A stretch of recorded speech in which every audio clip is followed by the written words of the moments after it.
Doctor सुधा मिश्रा हैं, कांग्रेस की प्रवक्ता। सुधा जी का बहुत स्वागत है। अशोक यादव जी हैं, समाजवादी पार्टी के प्रवक्ता। अशोक जी का बहुत स्वागत है। नावेद शिकोह राजनीतिक विश्लेषक हैं, नावेद जी का बहुत स्वागत। नावेद जी, राहुल जी ने कहा कि हाइड्रोजन बम आएगा सब साफ हो जाएगा, क्या समझा जाए? अरे श्रीमती जी, कुछ तो सस्ता लो, बचत करो। नहीं श्रीमान जी, सब बढ़िया लो, रहने दीजिए। इसमें क्या खास बात है? थोड़े में ज्यादा स्वाद, यही तो है इसकी खास बात। वाह मामा, क्या स्वाद है। अरे मेरे राजा,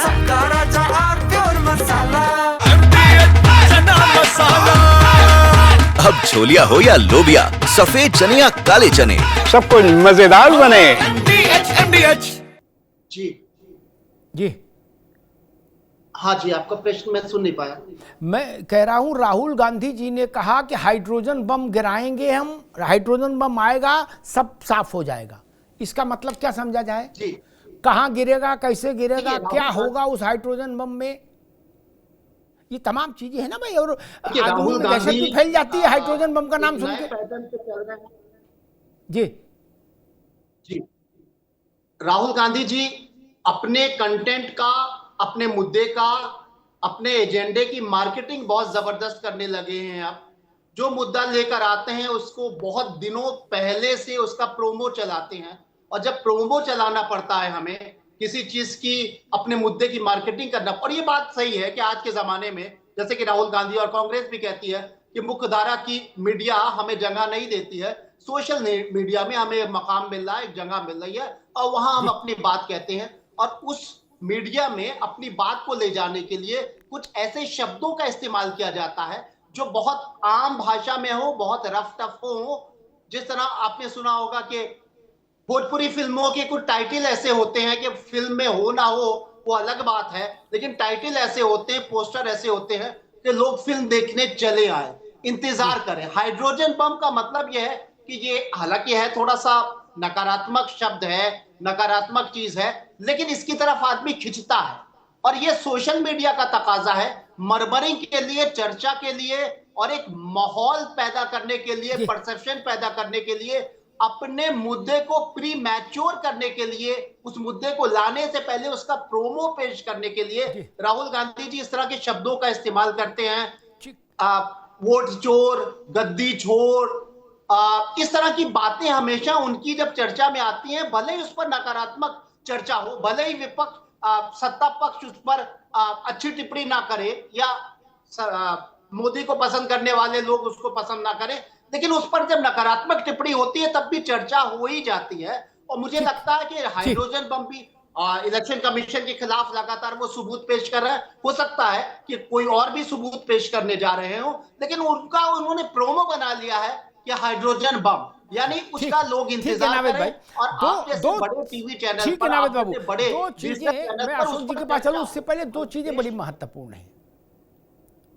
मैं अगर एक बार फिल्म, अपनी पहली फिल्म रिलीज, नावेद बाबू आप भी सुनो भैया, अगर मैंने अपनी एक फिल्म रिलीज कर दी, फिर मैं दूसरी लॉन्च करने के लिए प्रोमो लॉन्च करूं कि भाई मुकद्दर का सिकंदर हम लॉन्च कर चुके हैं, आप शोले ला रहे हैं, तो मुकद्दर का सिकंदर सफल रही कि असफल रही, इसी से लोग शोले की रेटिंग तय करेंगे। वो कहेंगे ना इनके बस का नहीं भैया, ये तो वही फिल्म गड़बड़ा दी है, उसमें कुछ था ही नहीं।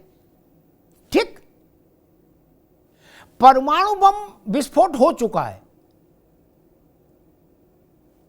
कहा गया था कि इस न्यूक्लियर ब्लास्ट में भारत का चुनाव आयोग फिनिश हो जाएगा। फिनिश, चुनाव आयोग तो खाया पिया बैठा है,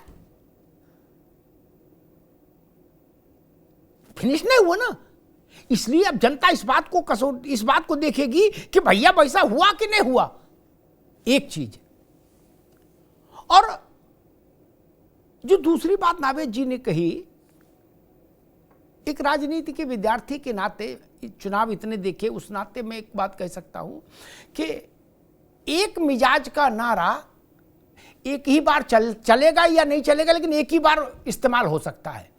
जैसे नहीं आजकल मोबाइल में व्हाट्सएप पे फोटो आती है, नए लोग जानते होंगे, वो एक ही बार खोलो फिर बस उसी बार खुलेगी फिर गायब हो जाएगी, आती है ना। वैसे ही नारा है, इस दीपक में तेल नहीं, सरकार चलाना खेल नहीं, 20 साल तक चले, वो टाइम चला गया। अब जैन जी का जमाना है नावेद बाबू। एक बार ये नारा आप ला चुके, चौकीदार चोर है।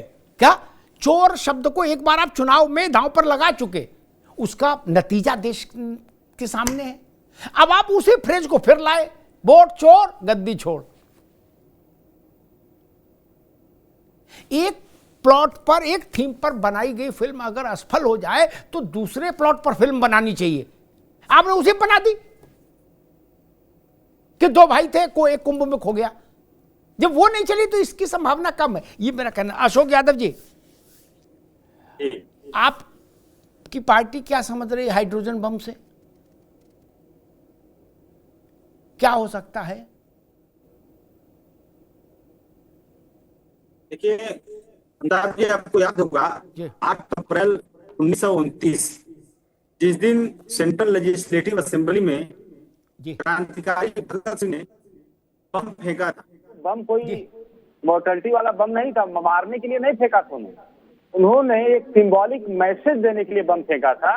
तब की तत्कालीन तानाशाही दमनकारी ब्रिटिश रेजिम को प्रोटेस्ट करने के लिए उन्होंने बम फेंका था या बम का इस्तेमाल किया था।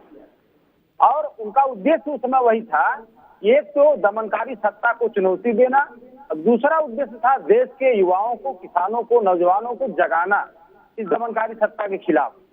कमोबेश वही स्थिति आज 2025 में है।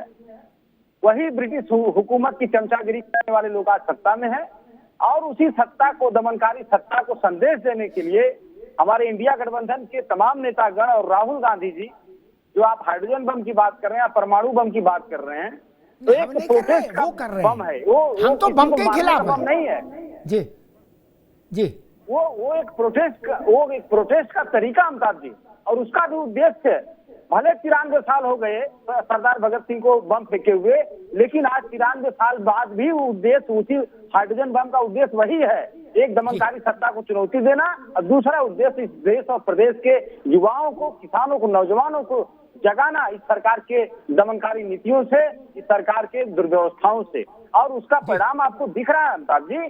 पूरे हिंदुस्तान में नारा पत्थर चला है, वोट चोर गद्दी छोड़। ये गांव का, गिराव का बच्चा लगा है कहने वोट चोर गद्दी छोड़।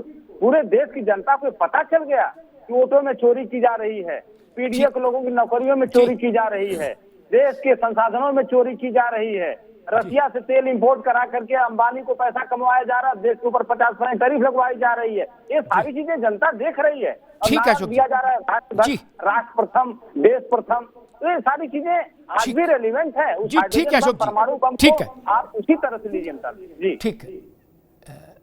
जो बातें अशोक जी ने कही, मैं उनको अगर यथारूप स्वीकार कर लूं तो मेरी सुधा जी आ रहा हूं, मेरी सामान्य बुद्धि कहती है कि भाजपा को पूरे देश में एक भी वोट नहीं मिलना चाहिए अब अगले चुनाव में किसी में, जहां जहां होने।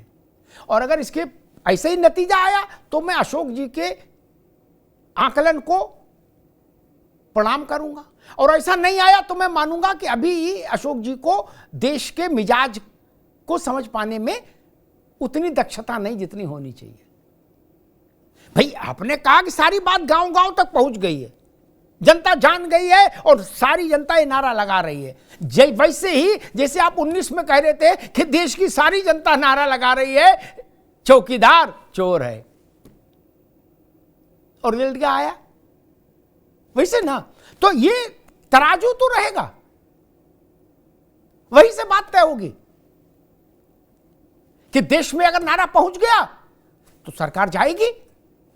अभी तो बिहार से शुरुआत है, बिहार में ही पता लग जाएगा कि नारा कहां तक है।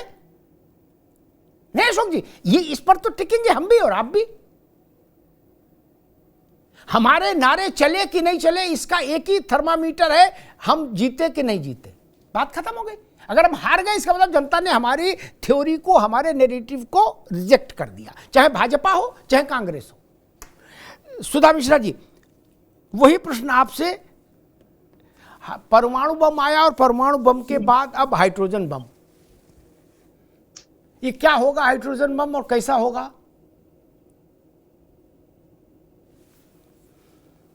जी बहुत बहुत धन्यवाद। पूरे पैनल को मेरा नमस्कार, स्वागत अमिताभ भाई 2-3 मिनट प्लीज इंटरप्ट मत करिएगा। जी, जी। अभी आप बात कर रहे हैं फिल्म की रिपीटेशन में लॉन्चिंग नहीं होनी चाहिए, और बात पते की है कि आप रोज ही की तरह के कॉन्सेप्ट लॉन्चिंग करते हैं, आप अपने आप को सुधारते नहीं, हम लोग को सिखा रहे हैं। खैर छोड़िए इस बात को। आती हूँ मैं आपके हाइड्रोजन बम और उस पे परमाणु बम पे। आप इतने बड़े पत्रकार हैं, इतने सालों से पत्रकारिता कर रहे हैं, नवेद भाई हैं। जब आप पढ़ते हैं, पढ़ाते हैं, जानते हैं पत्रकारिता को, तो अभिधा लक्षणा व्यंजना 3 तरह की बातें की जाती हैं कि एक बात सीधी तरीके से कही जाती है, एक बात को व्यंग की तरह से, और दूसरी बात को लक्षणार्थ कहीं और रखते हैं। शायद पत्रकारों में ये बातें अब खत्म हो गई है, पढ़ाया ही नहीं जाता है क्या कि ये बात कहने के 3 तरीके हैं और उस तरह से बात कही जाती है कि उस बात की पहुंच कहाँ तक होती है। खैर छोड़िए, शायद राहुल गांधी जी को पता है, बाकी लोगों को नहीं पता है, क्योंकि उनको लगता है हाइड्रोजन बम का मतलब हाइड्रोजन बम ही। अब उन्हें कौन बताए कि अभिधा लक्षणा और व्यंजना में बात व्यंजना में कही गई है। खैर छोड़िए, उसकी बात ही नहीं करूंगी। सारी ज्ञान की बातें हमारे लिए, और सारे जो व्यवहारिक ज्ञान है वो बाकी जो रूलिंग पार्टी है उसके लिए। ये तो अच्छा नहीं है अमिताभ जी, ये बिल्कुल भी अच्छा नहीं है भाई। अगर राहुल गांधी जी ने परमाणु बम गिराया तो अनुराग ठाकुर जी को 6 राज्यों के बारे में सेम बात करने की जरूरत कहां से आन पड़ी, और सारे उनको कहां से कलेक्शन, उनको कहां सारा डाटा मिल गया। ये प्रश्न अगर आपने कभी पूछ लिया होता भाजपा के लोगों से, तो आपको मालूम चलता है कि वो परमाणु बम कहां सटीक लगा। सटीक ऐसा लगा कि 6-7 दिन के अंदर डेटा मिल गया, 6 राज्यों के डाटा के साथ आके उन्हें कहना पड़ा कि यहाँ भी हो रहा है, यहाँ भी हो रहा है, वहां भी हो रहा है, वहां भी हो रहा है। और सुनिए, उसके बाद चुनाव आयोग के चुनाव आयुक्त आते हैं। आपने देखा, अभी आपने उपराष्ट्रपति जी के चुनाव की बात की, बेटियों बहनों के फोटो दिखाए गए और वो पूछ रहे थे क्या बेटी और बहनों के फोटो दिखा सकते हैं जी। तो मैं भी पूछना चाहती, भैया अभी क्यों दिखा दे, तब दिखा नहीं सकते थे। तो दिक्कत इस बात की है कि जो रूलिंग पार्टी कह दे वही सही है। इस नरेशन को अगर आप लेके चल रहे हैं, तो अनुराग ठाकुर जी को पीसी करके 6 राज्यों में जो बताया था वो क्या था। हमारी ही बात की ताकीद की अनुराग ठाकुर ने और प्रश्न किया चुनाव आयोग से, और उस प्रश्न को हटा के सिर्फ राहुल जी के प्रश्न को रखा गया। तो सोचिए, अगर एक विधानसभा के जो डाटा था उसको उन्होंने दिया, तो इनके लोगों को आके 6 राज्यों का देना पड़ा। और जब नया कुछ खुलासा होगा तो क्या हालत होगी, और कैसे कैसे लोगों को मिर्च लगेगी। और मिर्च लगने के बाद जो पीसी होती है उसमें किसी भी पत्रकार के सही उत्तर को नहीं दिया चुनाव आयुक्त जी ने। ये पूरे देश ने देखा है, और देश ने नहीं, आपने भी देखा है कि किसी भी प्रश्न का उत्तर हमारे चुनाव आयुक्त ने नहीं दिया। और बात हो रही है कि राहुल गांधी जी जो कह रहे हैं वो जनता के साथ खड़े जमीन पे कह रहे हैं। राहुल गांधी जी 4 लेयर की सुरक्षा में नहीं चलते हैं। वो पूरे आईपीएस की एकदम 28 जा रहे हैं बाढ़ पीरियड में मिलने के लिए प्रधानमंत्री जी, तो उसमें कितने अधिकारियों का क्या जमावड़ा है। बनारस में गए थे तो क्या है भाई, प्रधानमंत्री है, रक्षा होनी चाहिए, लेकिन रक्षा किससे हो रही है? अपने ही देश के लोगों से। गंगा मैया ने बुलाया था और आपने हमारे नेताओं को हाउस अरेस्ट कर दिया। मतलब जो वो करे वो बिल्कुल दुरुस्त, और हम प्रश्न खड़ा करें तो आप कहेंगे गलत है। आप बताइए, जिस तरह से इस देश में एक प्रधानमंत्री सदन के अंदर जैसी शब्दावली का प्रयोग किया, या उनके लोगों ने, विधुड़ी को लोग भूल गए होंगे क्या? आपने बाकी लोगों का नाम लिया, क्या विधुड़ी को लोग भूल गए होंगे? देश भूल पाएगी? नए सदन में जिस तरह से सांसद ने एक दूसरे सांसद के लिए शब्दावली का प्रयोग किया, क्या ये देश भूल पाएगा क्या? क्या इस देश में किसी भी माँ को जैसी गाय कह दिया जाए? सुधा जी ने, ठीक है सुधा मिश्रा जी। अरे श्रीमती जी, कुछ तो सस्ता लो, बचत करो। नहीं श्रीमान जी, सब बढ़िया लो, रहने दीजिए। इसमें क्या खास बात है? थोड़े में ज्यादा स्वाद, यही तो है इसकी खास बात। वाह मामा, क्या स्वाद है। अरे मेरे राजा,